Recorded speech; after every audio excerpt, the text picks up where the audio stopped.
Let's take another look at the future of the Electoral College map, as we are now just 40 months away from Election Day come 2028. For Democrats, the so-called Pacific Coast Blue Wall, Washington, Oregon, California, and then Hawaii will almost certainly remain in Democratic hands. Alongside these states, you can add Colorado, Illinois, and much of the Northeast, including Vermont, Massachusetts, Rhode Island, Connecticut, New York, Delaware, Maryland, and Washington, D.C., plus Maine's 1st congressional district.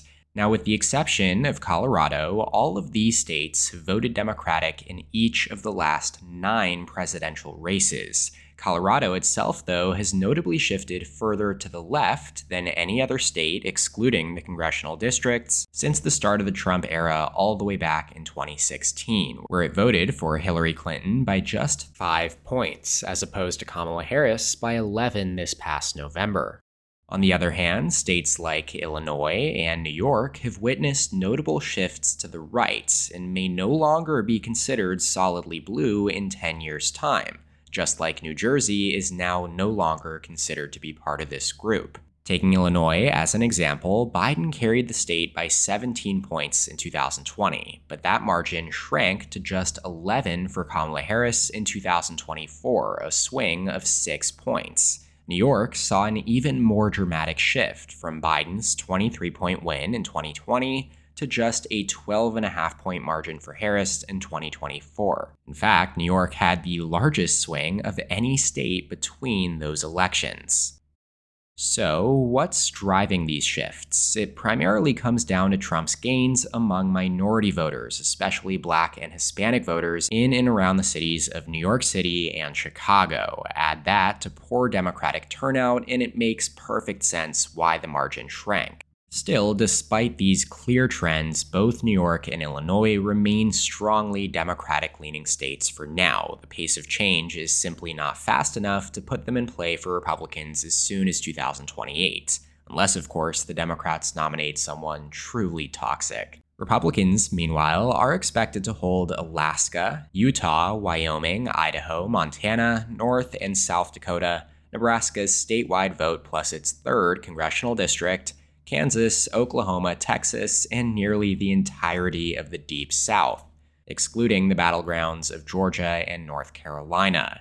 In the Midwest, Iowa, Missouri, Indiana, Kentucky, Ohio, and West Virginia are also all firmly red. Now, with the exceptions of Ohio, Indiana, Iowa, and then, of course, Florida, these states have all gone Republican in 7 straight presidential cycles.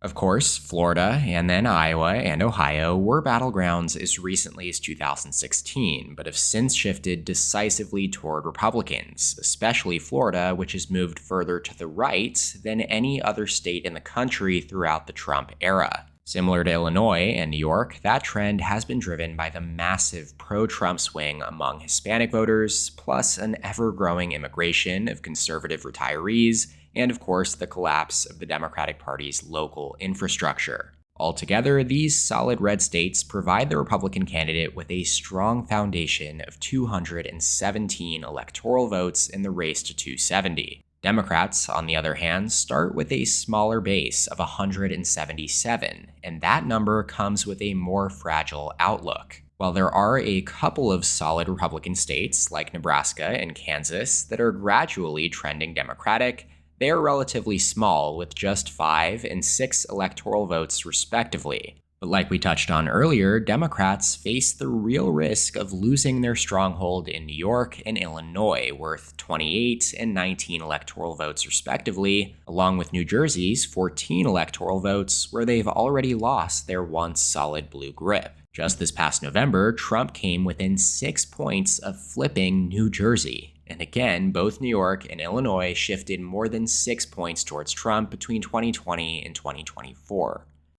With all of that said, the remaining states are the early battlegrounds of the 2028 cycle. This list includes Nevada, Arizona, New Mexico, Georgia, North Carolina, Virginia, Pennsylvania, New Jersey, New Hampshire, the statewide vote in Maine plus its 2nd district, Nebraska's 1st and 2nd districts as well, and of course, in the Rust Belt, Michigan, Wisconsin, and Minnesota.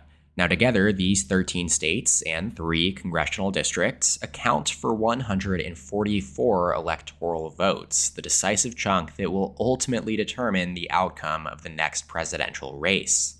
Now, you could make a case that a state like Texas, or perhaps even Ohio, deserves to be included in this category. After all, Joe Biden came within 6 points of flipping Texas as recently as 2020, and while the state did swing sharply back towards Republicans in 2024, it's not unreasonable to suggest that Democrats still have an opportunity to contest the Lone Star State in the near future, especially when you consider that each of the last 3 U.S. Senate races there were also decided by single digits. Likewise, Ohio may seem like a solidly red state now, but remember that aside from the most recent presidential race, the previous 8 presidential contests were all decided by less than 10 points. Plus, 4 of the last 5 U.S. Senate races in Ohio also came down to single-digit margins.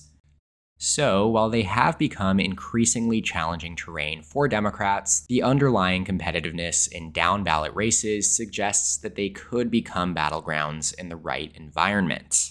Nevertheless, let's focus on these 13 states now, starting with those that are likely to go to one party, loosely defined as those where one side holds a clear advantage, but where an upset remains possible.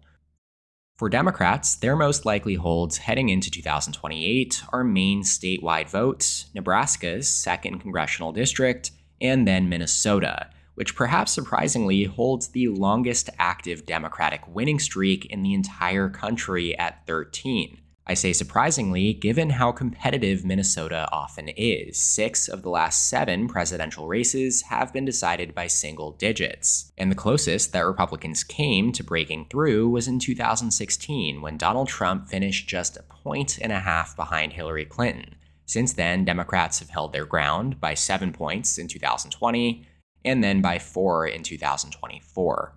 So while Minnesota does consistently produce tight margins, the underlying lean remains Democratic. In fact, the state saw one of the smallest GOP shifts in the country between 2020 and 2024. So assuming the 2028 environment proves no worse for Democrats than the last cycle, they should be well positioned to extend that streak to a 14th consecutive win.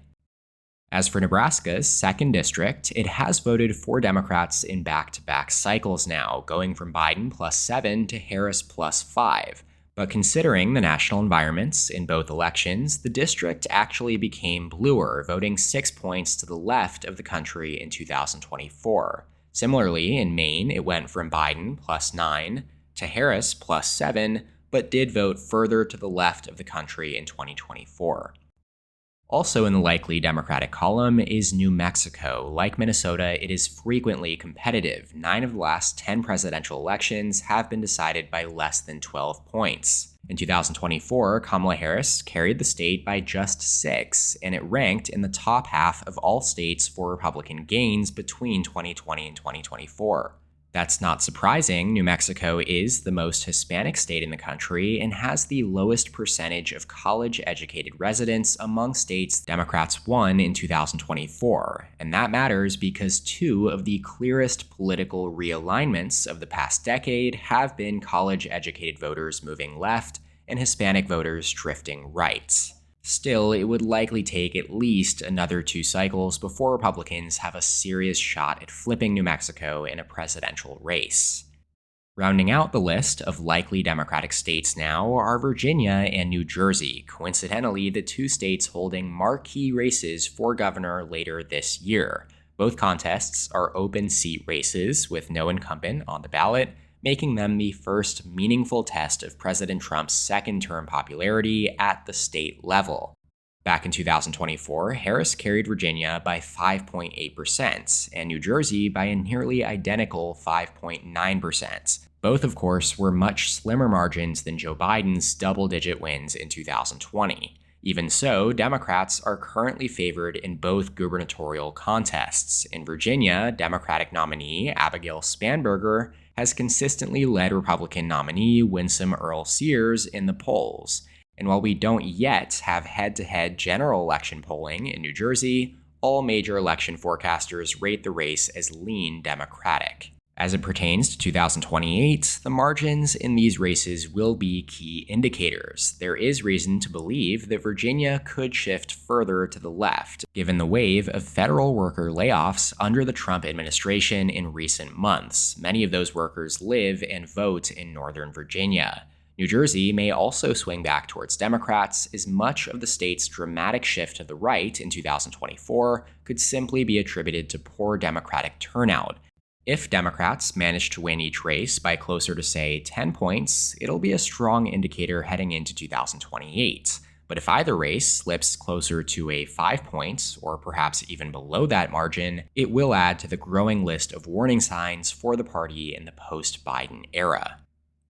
Now, as for the Republicans, there aren't actually any full states that fit neatly into the likely red category this cycle. Instead, the only two contests that truly qualify are the races in Maine's 2nd Congressional District and Nebraska's 1st. In Maine, the rural northern 2nd District has been reliably Republican at the presidential level for the last 3 cycles, as Donald Trump carried it by margins ranging from 7 to 10 points. Still, though, his margin declined in 2024 compared to 2016, and the district saw one of the smallest rightward shifts in the entire country between the last 2 cycles. It's also been held by Democrat Jared Golden in the U.S. House since 2019, showing a degree of split-ticket behavior that has kept the area more competitive than its presidential results suggest. That said, unless the GOP nominee is deeply unpopular in 2028, they should still have the edge here. Nebraska's 1st district presents a more fascinating case. It was the only constituency in the entire country where Kamala Harris improved on Biden's margin in 2024. On paper, the raw shift from Trump plus 15 to Trump plus 13 does seem modest. But you have to consider that nationally, Trump gained over 6 points between those elections, meaning that Nebraska's 1st actually trended 8 points to the left relative to the country as a whole. That swing, again, can largely be attributed to Democrats' continued gains with college-educated voters. If Nebraska's 2nd were a state, it would rank among the top 15 in college degree attainment. Elsewhere, again, you could make a case that Ohio or even Texas could enter the single-digit territory in 2028, especially if Democrats nominate a strong candidate. But as things stand now, they remain safely in the Republican column. And with those projections locked in, Democrats now hold a narrow edge in the Electoral College, 222 to 219 over the Republicans. And that leaves just 8 battleground states still outstanding. Donald Trump carried all but one of them in 2024, the exception being New Hampshire, which has not voted for a Republican since 2004, though it is no stranger to tight margins. In fact, 2 of the last 3 presidential elections were decided by less than 3 points. Again, though, barring a major shift, Democrats are likely to hold on here come 2028.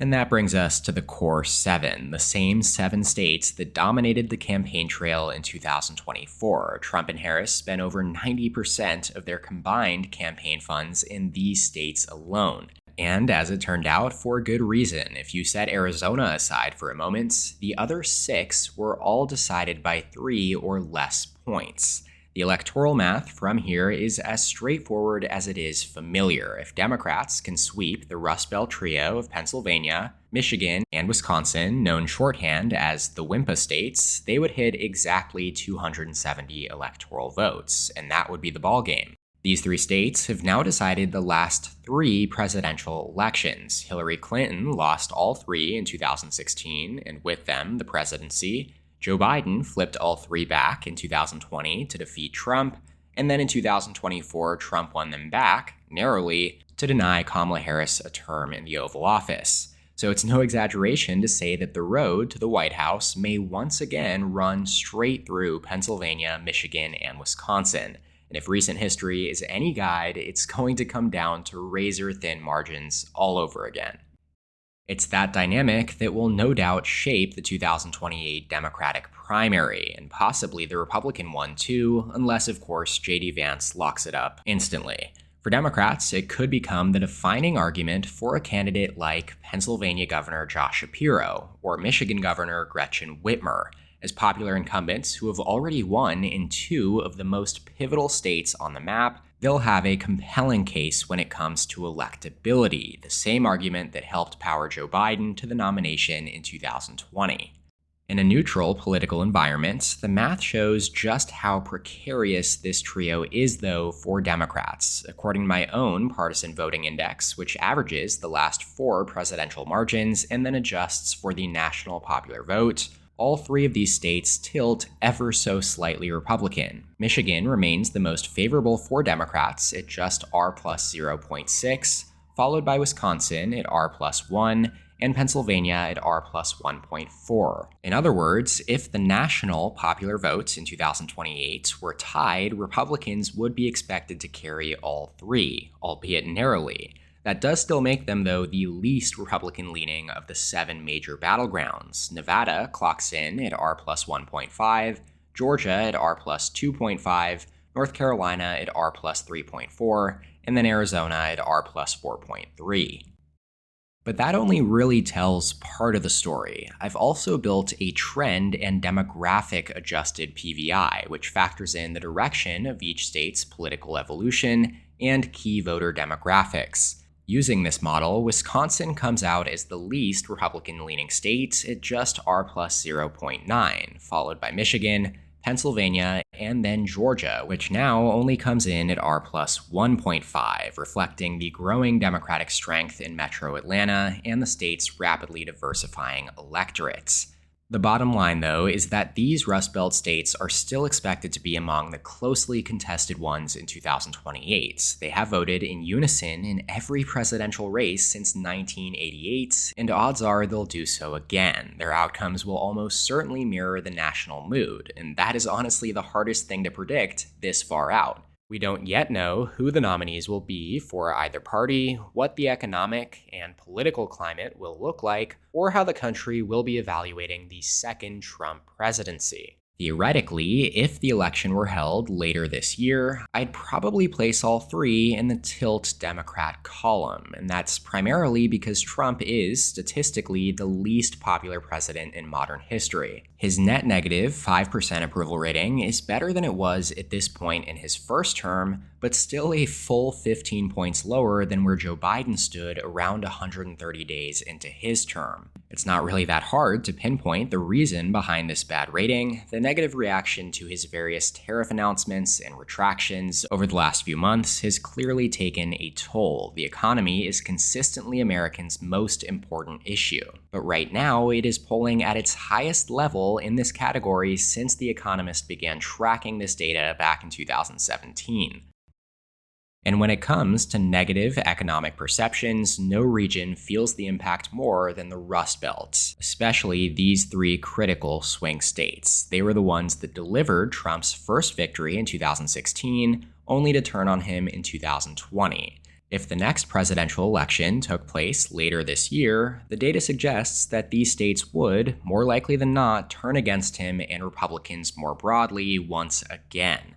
That being said, this is a 2028 map, not a 2025 one, and the only logical thing to do is to keep all 3 in the toss-up category for now.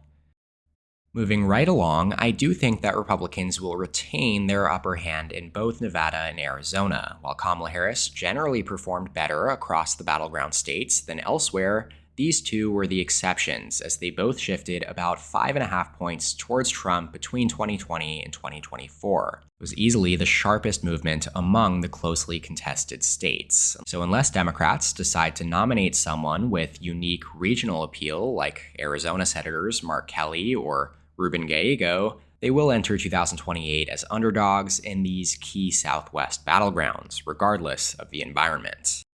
And so finally, that brings us to the southeastern battlegrounds, Georgia and North Carolina. While both states backed Donald Trump in 2024 by margins of 2 points in Georgia and 3 in North Carolina, they nonetheless continued to trend left relative to the national votes. In 2020, Georgia voted 4.3 points to the right of Joe Biden's national popular vote margin of 4.5. North Carolina was even further right, nearly 6 points redder than the country overall. But in 2024, those gaps shrunk significantly as Georgia voted just 0.7 points to the right of the national average, and North Carolina by 1.7. That relative shift is part of a longer-term trajectory, fueled by gradual but meaningful demographic change.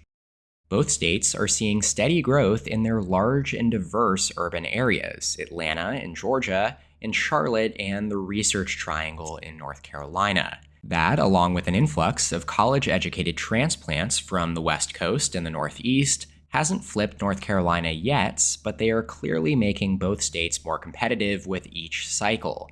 By 2028, it's likely the Democrats will prioritize Georgia and North Carolina over Arizona and Nevada, as not only do they offer more electoral votes, but they're also more likely to be favorable to the party by then.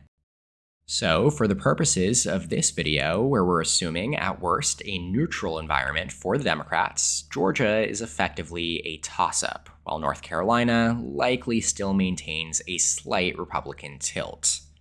But that just about does it for this one. To be clear, most of these states are still effectively toss-ups at this point. There's just so much uncertainty when it comes to the economy, the candidates, and all the unpredictable events that will inevitably happen over the next 3 years. Honestly, I wouldn't give either party a better than 50-50 shot at the presidency right now. But as always, I would love to hear your thoughts on this map. Drop a comment below and let me know what you think. Plus, if you've got any ideas for future videos or topics, I'm all ears.